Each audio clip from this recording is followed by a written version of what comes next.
वापिस शहर में क्यों लग जाती है भंगारों के गोडाउन में आग? क्या है इसके पीछे की वजह और कितना हो रहा है नियमों का पालन? और कैसे रुकेगा यह सिलसिला?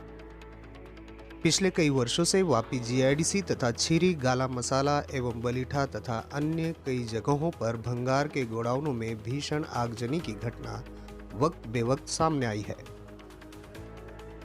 इन सभी घटनाओं में छीरी, गाला मसाला एवं गुलाबनगर के कई ऐसे बिना परमिशन या यूं कहें कि अवैध प्रकार से चलाए जा रहे हैं गोडाउन, जिनमें कुछ तो ऐसे हैं जो जमीनों पर कब्जा या यूं कहें कि कच्चे पार्टीशन बनाकर सालों से जमीन का इस्तेमाल कर रहे हैं। आपको यह जानकारी दे दी कि अधिकतर भंगार के ये गोडाउन केमिकल प्रोडक्ट के वेस्ट, जिनमें प्लास्टिक, टीन के ड्रम एवं केमिकल खाली करने के बाद ड्रम और प्लास्टिक के ड्रमों को गोडाउन में रखा जाता है। फिर इन्हीं गोडाउन में रखने के बाद केमिकल रिएक्शन के चलते या यूं कहे कि शॉर्ट सर्किट या अन्य हीटिंग और गर्मी के चलते इन केमिकल युक्त वेस्ट के भंगारों में आग लग जाती है। और इसके बाद हाल ये हो जाता है कि भंगार के गोडाउन का मालिक भी यहाँ जल्दी नहीं मिल पाते। ऐसे भंगार के गोडाउन मालिक स्थल से गायब हो जाते हैं और जीआईडीसी फायर विभाग मशक्कत कर आग पर काबू पाती है। हाल ही में इसका ताज़ा उदाहरण वापी के सलवाओ गांव में लगी भंगार के गोडाउनों में भीषण आग है और जल्द ही इसी के साथ छीरी के कई छोटे छोटे गोडाउनों में आग की घटना अभी ताज़ा है। आपको ये बता दूं कि जब वाइटल नाम की कंपनी की आग बुझाने के लिए फायर विभाग व्यस्त था, तभी उसी रात छीरी में भी एक साथ आग के इन भंगार के कई गोडाउनों में आग लगी थी। हालांकि वाइटल कंपनी के भीषण आग की दौड़ धूप में किसी ने भी इस घटना पर ध्यान नहीं दिया। यहाँ हम यह इसलिए बता रहे हैं या आपको दिखा रहे हैं कि आपको यह समझाया जा सके कि आखिर इन भंगार के गोडाउनों से किस तरह का भयावह खतरा सामने खड़ा है।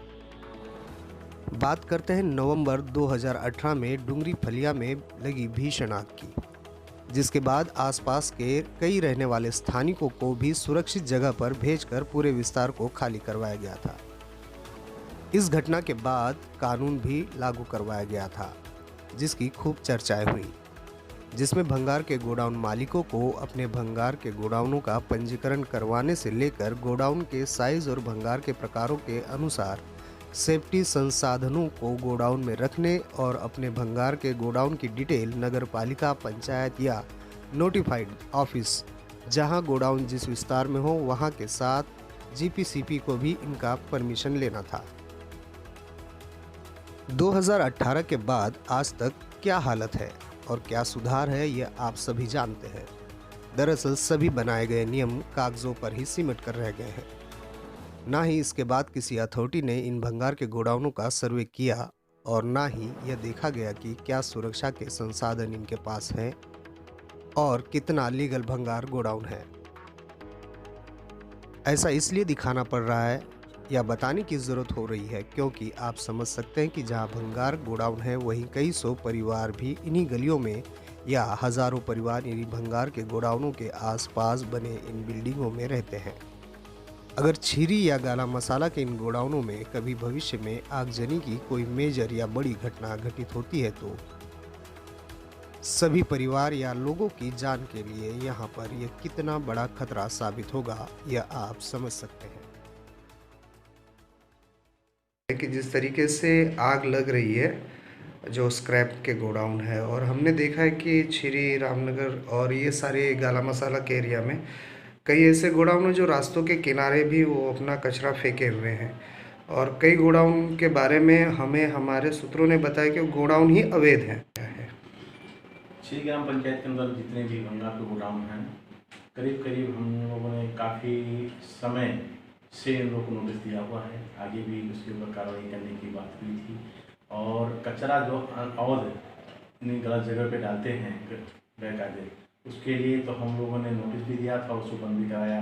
पंचायत की तरफ से उसको सिक्योरिटी भी वहाँ रखा गया था काफ़ी समय तक कि कोई ऐसे उसको डंपिंग करके चले जाता है तो डंपिंग ना करे, गंदगी ना फैले गाँव में, ऐसे ही आगजनी या कोई भी तरीके से बीमारी ना फैले लोगों में, लोगों का समस्या ना हुए, इसलिए इसे बंद कराया गया था। अभी जहाँ तक रही सवाल अवध का कि भाई ठीक है, अभी इसके अंदर जो है गैर कायदे गोडाउन है तो अभी पिछले दिनों जो आग लगने के बाद में पुलिस में से भी ऐसी बात आई कि आपके पास जो भी पंचायत के पास जो भी इन लोगों का पुरावा है उसको पुलिस में हाथ दिया जाए और इसके ऊपर कायदे से कार्रवाई किया जाएगा। कल को वो सब उन्हें निकलवाया, लोगों को बुलाया, 10 गोडाउन में आग कमोबेशी लगा था, उनको सबको बुलाया गया। तो उसमें जब भी जितने लोग भी थे वो पंचायत वगैरह भरते हैं, लेकिन उसके अंदर अमुक लोगों के पास व्यवसाय वगैरह नहीं है। बाकी ये सब बिन खेती की ज़मीन है, खेती वाली ज़मीन नहीं। एक्चुअली खेती वाला सवाल नहीं है, सवाल ये है कि जितने भी गोडाउन हैं, जितने भी है, क्या इन्होंने ये बताया है पंचायत में कि हम गोडाउन चलाते हैं और हम इस तरीके का स्क्रैप लेते हैं और हमारे पास इतने सुरक्षा संसाधन है, परमिशन लेना है, तो क्या इस गाइडलाइन के अनुसार कितने हैं अभी छिरी में? गाइडलाइंस के हिसाब से मुझे ऐसा लगता है कि बहुत अमुक लोग होंगे, कम लोग होंगे, लेकिन गोडाउन का वो लोग ब्यौरा भरते हैं, गोडाउन बताया है, लेकिन वो लोग कारोबार क्या करते हैं वो ऐसा कोई वो लोग डिक्लेयर नहीं किया हुआ है और जो सरकार की गाइडलाइन है उसके हिसाब से नहीं काम करते हैं। उसी पर्पज को लेकर के, इसी बात को लेकर के ऊपर से भी हमारे पास ऐसा आश्वासन आया है कि उन लोगों को तुरंत नोटिस देकर के काम बंद किया जाए। अगर कायदेसर काम करते हैं तो ही उनको परमिशन दिया जाएगा, अनकायदा किया करेंगे तो उनको सील किया जाएगा। अच्छा, ये तो आप परमिशन जिन्होंने नहीं भरा या जिन्होंने नहीं बताया उनके ऊपर करेंगे। अब उन पे क्या कार्रवाई होगी कि जिनके पास आग जैसी घटना के समय सुरक्षा संसाधन नहीं है और हमने खुद पूरे विस्तार में 2 दिन का हमने सर्वे किया है, हमें एक गोडाउन में दिखा है खाली एक फायर का वो छोटा सा बाटला, इसके अलावा हमें कहीं दिखा ही नहीं। देखिए इसमें ऐसा है कि अगर राज्य सरकार के गाइडलाइन के हिसाब से काम नहीं करेंगे तो पंचायत उन्हें परमिशन कोई भी शर्त पे नहीं देगी अब आगे काम करने के लिए। पिछला जो काम कर दिया है या उन्होंने गैर कायदे काम किया है, अगर उसकी वजह से किसी को नुकसान हुआ उसके ऊपर भी पंचायत कायदे से कार्रवाई करेगी।